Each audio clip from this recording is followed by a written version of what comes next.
Hi guys, I'm delighted to have with me tonight Kristina Tkach. Hi Kristina, the Crystal, how are you? Hello everyone, all good? Nice to have you with us. Now look, Kristina, I just want to have a nice informal little chat with you, have a little bit of a laugh. We have had a laugh in the commentary booth together, I know. We always have fun in the booth. So I thought it'd be kind of nice to have a little bit of fun and get to know the girl behind the pool cue a little bit better. So let's start at the beginning. Little baby Kristina Olegovna, is that correct? Olegovna Tkach, born in Moscow, January the 19th, 1999. You became the 2017 WPA World 9-Ball Junior Champion, defeating Woo Jin Lee in the final 9-6. You're a 4-time European champion, having won the 8-ball event in 2016, 2019, and also, as well, the straight pool in 2017 and 2019.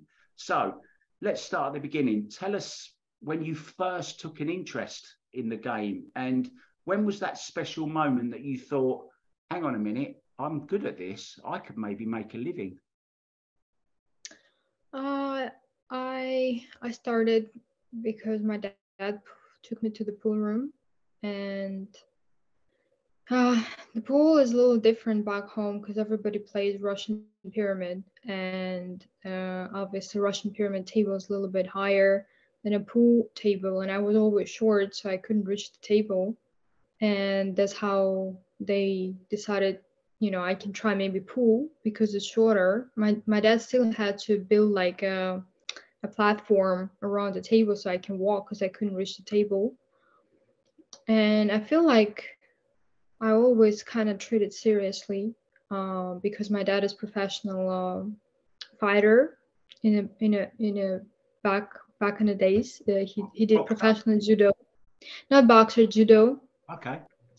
Yeah, and he was very good at that. And he was like, if you do something, you do it seriously. You know, it's not like, oh, just for fun, we try and then see what's gonna happen. So we kind of, you know, right away started to treat it very seriously. And then I think at the age of kind of 16, when I won my first women European championships, because I was winning a lot of junior events, but you know, it's different obviously because I'm not going to compete among juniors all my life. I have to compete against women, and I wanted to see if I'm capable of doing that. And I won my first European championships, and I felt like, well, you know, hard work pays off. I can see a lot of things to be improved. A lot of things has already been improved, and I kind of, you know, kept going. So obviously your dad was a huge influence on you. I'm guessing he was your coach at the time. Is he still your coach? Does he still continue to help you?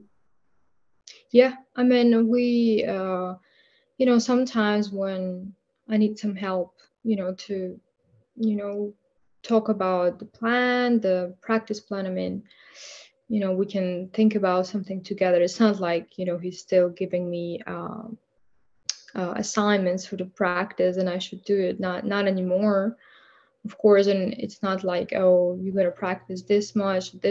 You know, we briefly talk about stuff like that, but he's more of a mental support and like a life coach where I can call him and talk about anything that bothers me, because it's obviously have a huge impact on my game as well if something bothering you outside of pool. So we kind of always try to find an answer and how to deal with certain kind of things. And at the end of the day, he's still your dad, right? He's still your daddy Yeah. at the end of the day, first and foremost. It's interesting that you talk about your training programs and stuff like that. I'd like to know a little bit more about them. You know, what sort of training do you do?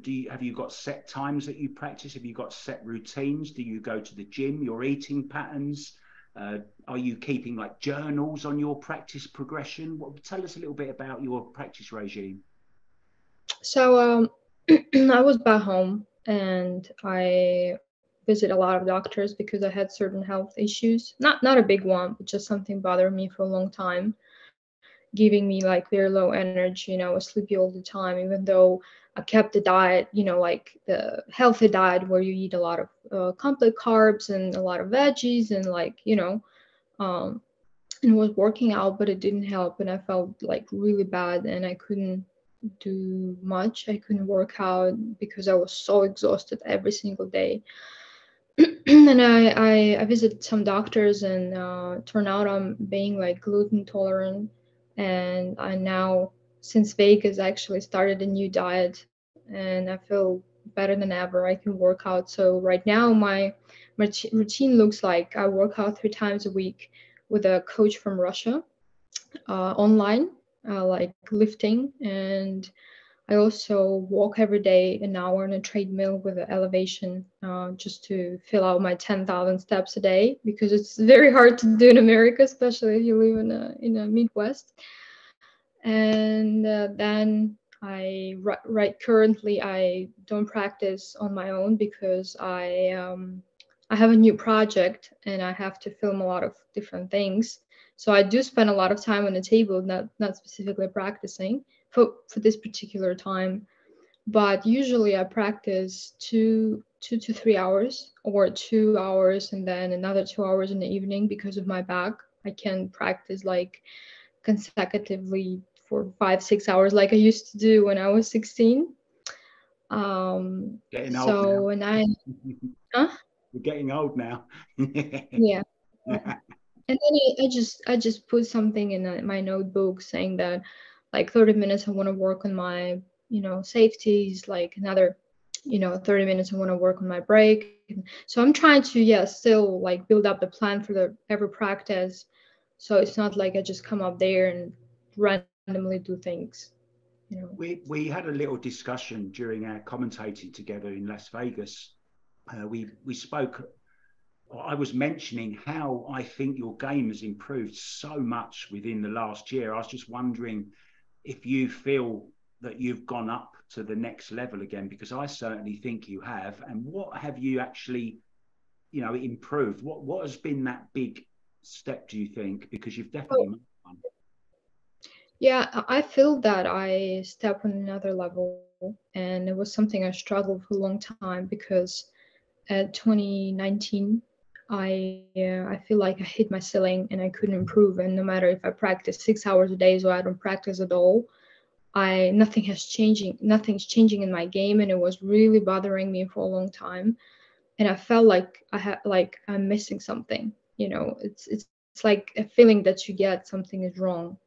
And then pandemic hit, and then I started working with my dad again, like one-on-one sessions, and we figure out that I have a lot of issues with my stroke that I never been aware of.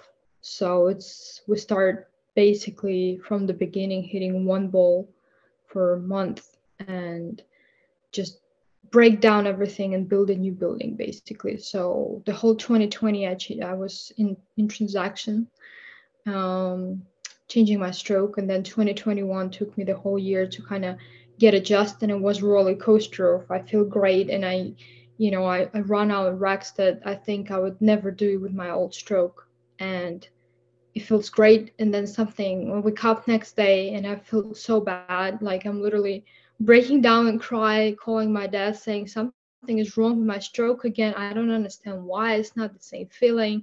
So I was so obsessed with the perfect form, like good enough was not good for me. It had to be perfect like every single time. So it was like that. And 2022 actually, even though we've been in a band and I haven't really participated in a lot of tournaments, professional tournaments, but I felt how my game has improved and I feel great on the table, and I beat a lot of professional men on the table and gave me boost of confidence. So yeah, I changed my stroke and I changed my game entirely. Yeah, I've noticed. I mean, I watch a lot of pool, obviously, with my job, and the thing I've really noticed about you is I think you've speeded up slightly, and I think sometimes players can get where they're playing too slow, and then they come to play on the stream tables where there's a shot clock and it kind of throws you. I just wondered, do you feel yourself that you've speeded up? Is that something that you've changed? I did on purpose, yeah, because I started to play Predator events in 2021, male events, and whenever I had to play on a TV table, it was a disaster. Like I literally had to. I was in a rush. I felt like I do cardio, like running around the table, and it felt so unnatural, so uncomfortable. And we had a discussion with my dad, and he's like, I think we have to change the speed of your game, because eventually if you want to play in a high level, if you want to win the tournament, you have to be comfortable playing on a TV table, because eventually if you go deep in a tournament, you'll have to play there, right? So I had to change, and I think it benefited me a lot, because I'm overthinking type of person. And when I have all this time, I start thinking and doubting in my decisions, and should I take that, and then when you don't have this time, you just think whatever is the right choice for right now, and you just go. You don't have time to overthink, right? So I think it did help my game a lot. Yeah, I think there's a lot of players that play a lot better when they're on the shot clock. Once they get used to it, of course, Yeah. it Yeah. stops the second guessing and it makes you play a nicer rhythm, I think. And yeah, I think overall it does improve people's play. Players play over a period of time once you're used to it. I just want to ask you, do you think moving to the States has improved your game? I mean, obviously, everyone knows you're in a relationship with Fedor. Fedor is undoubtedly one of the top players in the world at the moment. Does it help spending so much time with him? And do you discuss pool? Do you play together? Do you swap ideas and actually train together? Or is it just something that you like to keep separate from your relationship? To be honest, pool for both of us is at least 80% of our life. And if we gonna spend another at least half of our relationship in pool, it's going to be a disaster.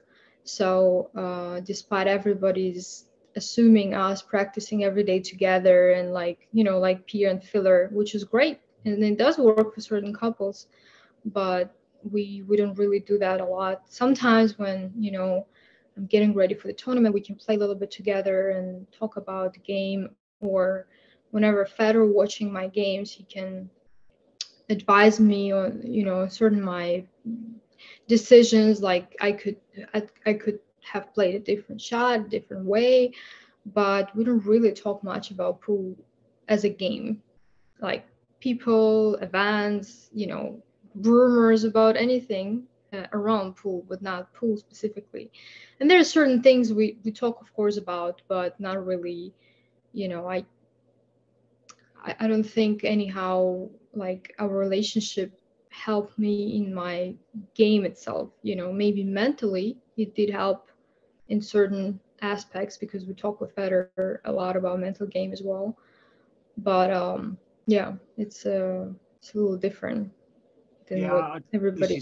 this is about you, this interview, and I don't want to make it about Fedor at all. Obviously, Yeah. it's about you, and you're your own person, and you're a great player, and you're improving all the time. I certainly enjoy watching you much more now than I did, let's say, 2 years ago. I think you've really improved in so many different ways.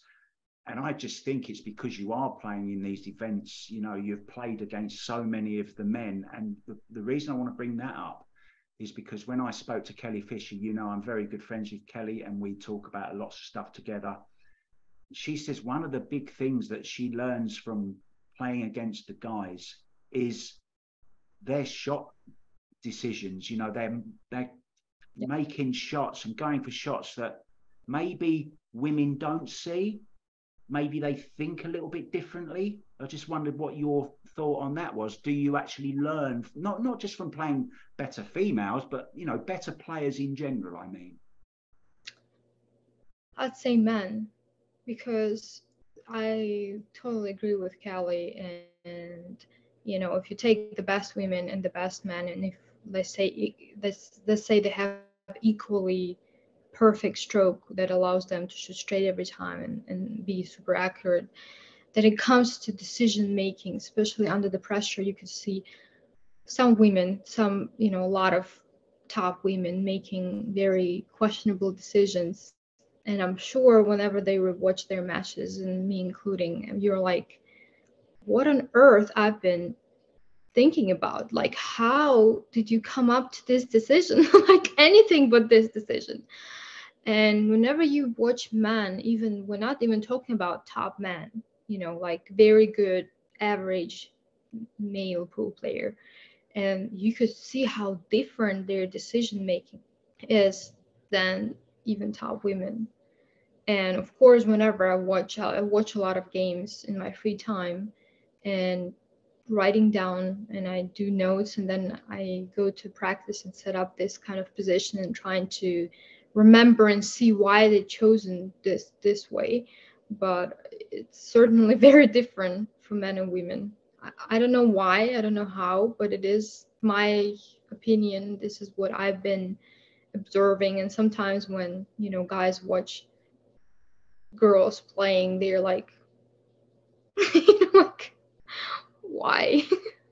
So it's something unexplainable. Yeah, I just think it's a difference in you know makeup in the brain. It's just one of those things. But I certainly think that you playing against the men has been a part of your growth as well. So yeah, it's interesting to hear you say the same kind of thing along the same lines as Kelly was saying. I wanted to ask you, if you hadn't have been a pool player, you know, are you good at any other sports? Can you sing like Mariah Carey, for example, or can you dance Swan Lake like Anna Pavlova or something like that? What other things do you enjoy in life outside of pool, and what might you have been if not a pool player? That's a very good question. And the problem is that I spent all my life being so focused on pool, and I would say that it's only a couple of last years where I tried to discover more things outside of pool, because I had more time and I didn't have to go to school and then go to practice and literally coming back home like at 10, do your homework, go to sleep at 12, wake up at 6, and it's like endless loop.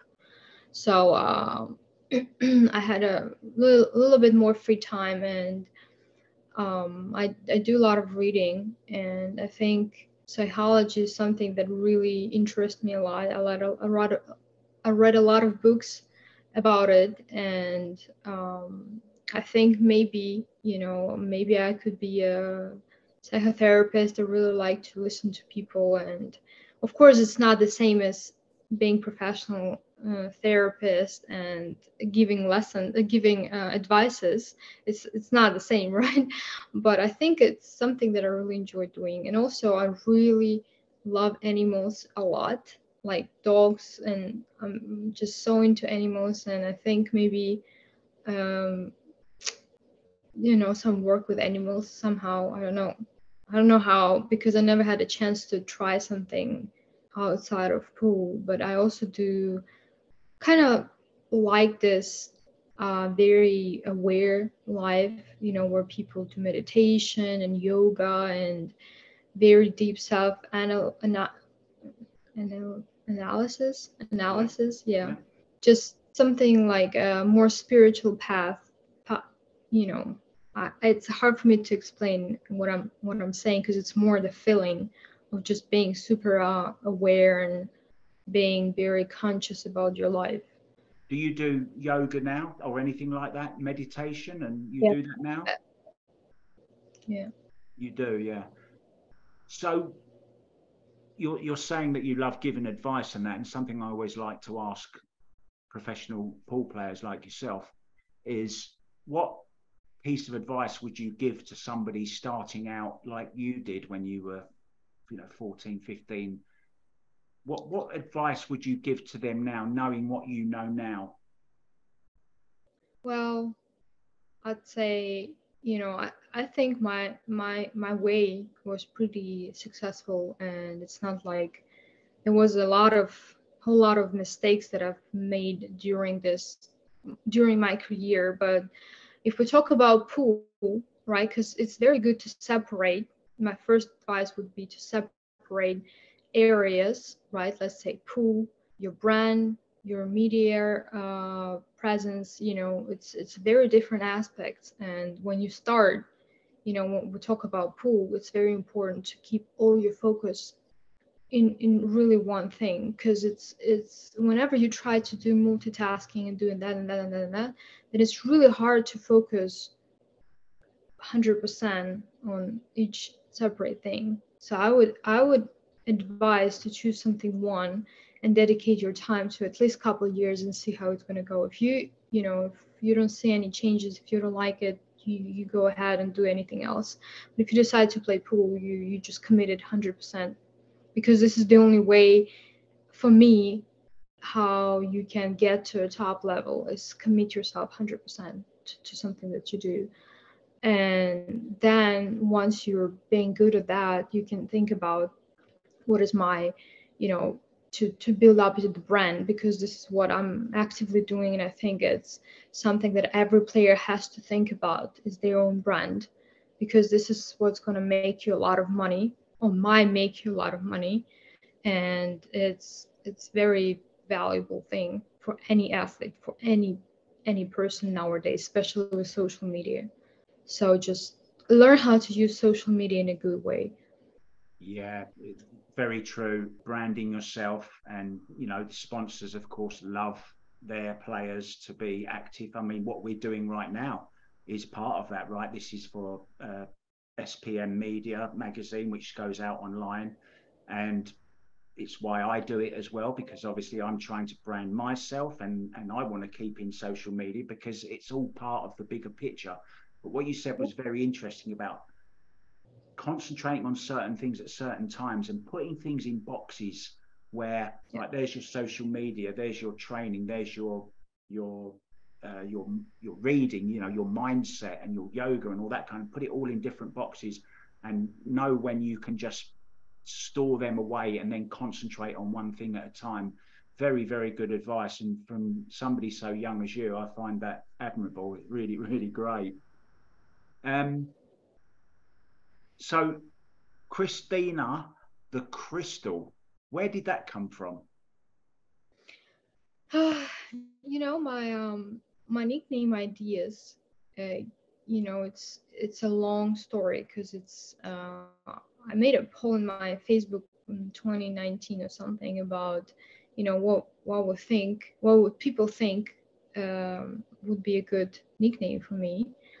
And yes, for some players it is not, it's natural, like Alex Pagaline, the line, and something like that. But I also don't really believe in that 100%, because if it's not coming natural, it's coming back again to your brand. Like Jeanette Lee, Black Widow was the smartest move of all Perfect. pool sport, I think, for the whole time. So why wouldn't you use the same example and try to follow the same path? I just don't see why wouldn't you do that. So and my manager back then, she told me, like, just do it, and let's see what people will come up with. And then I felt like whatever, and then pandemic started and I had absolute different focus. And then last year I have a friend, and we went out to some nice place with my another friend, and they have made analysis. Sorry, it's very hard word for me to pronounce for some reason. You're doing About the great. recent, yeah, that I've made on my Facebook, and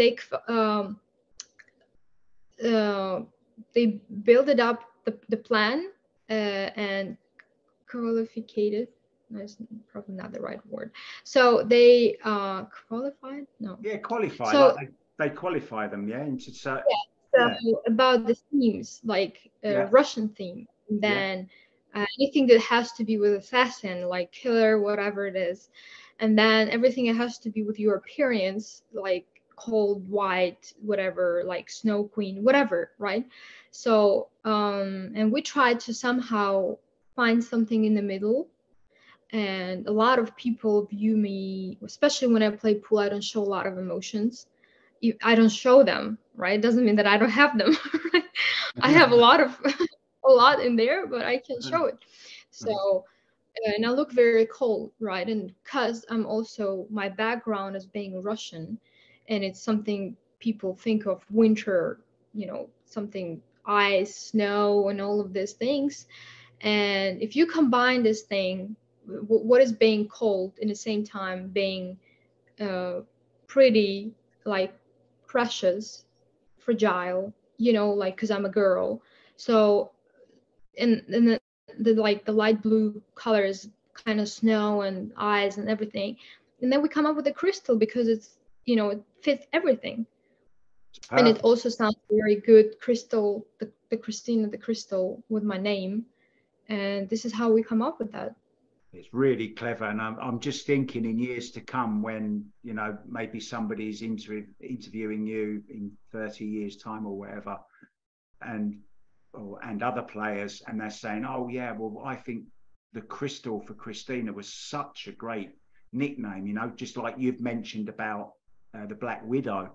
I wonder in future how people will be saying, oh, that was such a great nickname for Kristina Tkach. And it is, because it hits so many of those really great points which make a great nickname. So absolutely fantastic. So was it one person that came up with this? Have you thanked them? Is it one particular person? Do you remember who they were? Yeah, of course. They're two of my friends and girls. So, and then I said, whatever, I'm going to get rich, you're going to get a share. That was my next question. You owe them a few rubles, right? When you start making and winning all these tournaments and winning lots of money. So what's the plan going forward now? What's your next big ambition? When's the next tournament coming up for you? It's going to be Wisconsin. The women's Open, Las Vegas, the Pro Billiard Series, of course. This one that I've got on here. Yeah. Okay. Are you going to do some commentary there as well, do you think? Is it something that you'd like to do a little bit more of?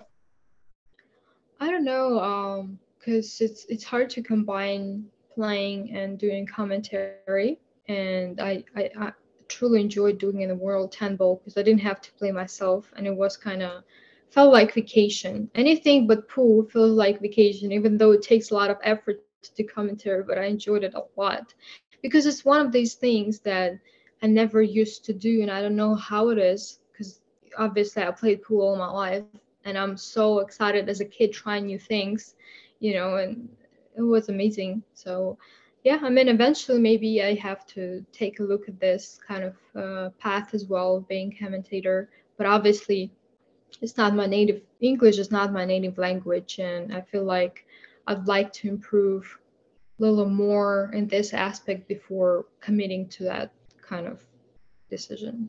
I think your grasp of the English language has progressed as much as your pool game has. Honestly, that's the truth, because we commentated, I think, in Michigan back in 2021, was it, or 2022?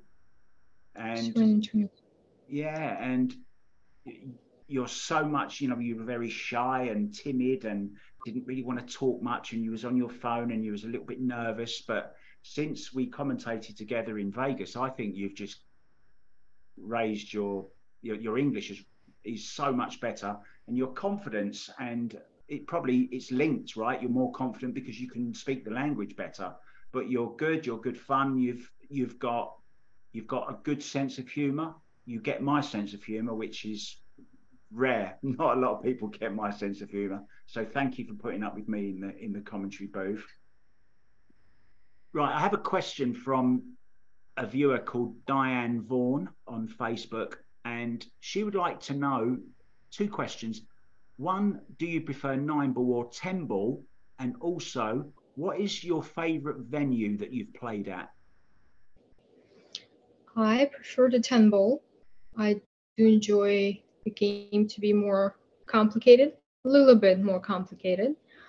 The nine ball, I feel like it's so much about breaking, and whenever you have couple balls on the table, it's a little different game. It's more like break and run game. And 10 ball, where you can move more and out move your opponent instead of outshoot. But it's really hard to do the 9 ball, because it's all coming to just running out. And venue, that's a good question. I played in a lot of tournaments, and I do enjoy really Vegas setup. And also, I played a lot in Europe, and I have to admit that I really like playing those tournaments because they were placed in a very beautiful places like Austria, for example, and then you look outside of the window and it's like all these huge mountains and the food is amazing. And if we talk about a little bit outside of venue as well, because it's all come together, right? It's venue and the place where it's held. So I do play a lot. I do enjoy playing a lot in Europe, but also I really like Vegas, and I did really like Michigan as well because we had a very good place where we stayed in Airbnb on the lake. So I do enjoy. Yeah. So, Moscone Cup. I'd love to talk to you about Moscone very, very quickly. Um, Ladies have played in it in the first ever Moscone, I believe. Hasn't happened since. Alison Fisher represented Europe, I remember.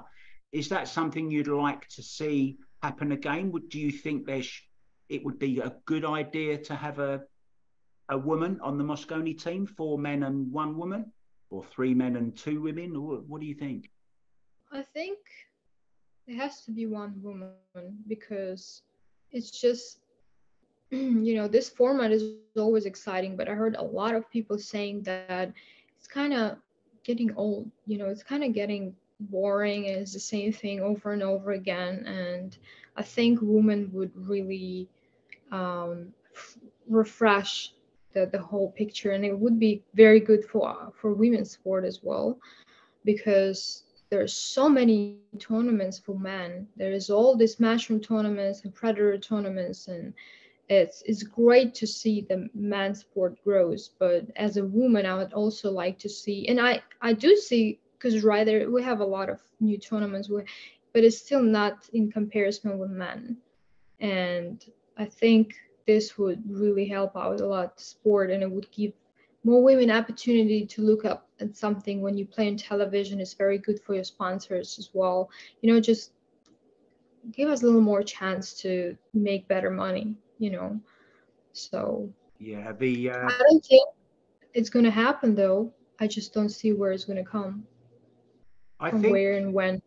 I think the World Team Championships, which we held in Austria last year, it's going to be in Puerto Rico, I believe, this year. I mean, I think that is such a great event. I think it's become my favourite event now over everything. The format was just fantastic. I mean, you must have loved it because it was 10 ball as well. It was the races to 4, but it was the singles and then the mixed doubles. I thought that tournament was fabulous, and I think it's got a huge future. And it's going to be uh, last year we had the World 8 Ball at Puerto Rico, of course, but this year it's going to be the World Teams. Is that something you'd like to play in? Yeah, I think we talked a little bit with Predator about it, and I don't see where we would have a problem to participate. Of course, things might change politically, and I hope um, it's kind of tricky to say. I hope it's not going to affect us because I know that there's a lot of bad things going on, and my first intention, of course, for everything to be over um, before thinking about what's going to happen with us as athletes. But you know, I still hope we can play this event. Yeah. I hope you can too. Um, who would be in your team? Do you think? Obviously, you, Fedor, and Fedor, and thinking about Konstantin Stepanov. He is okay, a player from Russia, and he has American visa, and he has an opportunity to travel. So with the situation right now, it's very tricky because anything can change in a second, and then Russia can shut down the border for men, and nobody can leave. So we don't have really a lot of options, to be honest. But we'll try and see what's going to happen. Well, I don't want to keep you too long. I know you're very, very busy. Is it true you're living on a farm at the moment? I think I heard somewhere that Fedor said you're actually living on a farm, right? So it's not really a farm. So they just bought a huge piece of land with like roots and like the field and everything, and they built like 3 huge houses, and we live in a very good place, and it's very calm, and it's very close to Louisville, Kentucky, which is like if we want to do something like physiotherapy or anything really, barbershop for Fedor, we always go to Louisville. It's like 20 minutes drive from here. So yeah, we do live in a very quiet place, but I truly enjoy live where we are. And you're driving now, right? Yeah. Oh God. Are you getting on there? Is it good? Are you having fun? Have you got a car? What are you driving? Tractor? Lincoln. A what? Drive the Lincoln. Lincoln? Yeah. Oh, wow. Nice. Good film, that Lincoln Lawyer. Okay, Yeah, so look, I'd like to end just by saying thank you, and I'd love you to give a shout out to any sponsors that you'd like to thank, and also how people, if they want some coaching, I know that's very, very important to you, if they'd like to get in contact with you for coaching, very, very quickly, you've got 1 minute. Thank your sponsors and anyone else you want to talk to. Go. Yeah, I'd like to say thank you to And the Zone, who designed my own shirts, and I really truly enjoy what I wear because I design it myself, and also of course to Predator, that they just helped me from the beginning of my career, and they've been always there by my side, and I truly enjoy seeing what they do in sport. And if you guys want to get any lessons, then you can always shoot me a message in the social media. I'm trying always to check my messages, and I'm always available there: Facebook, fan page, Instagram. So yeah, you're on a shot clock. You've got about 10 seconds left. Beep, beep, beep. Anything else you'd like to say before you go? Thanks everyone for support. It's a big contribution to my game is your support, guys.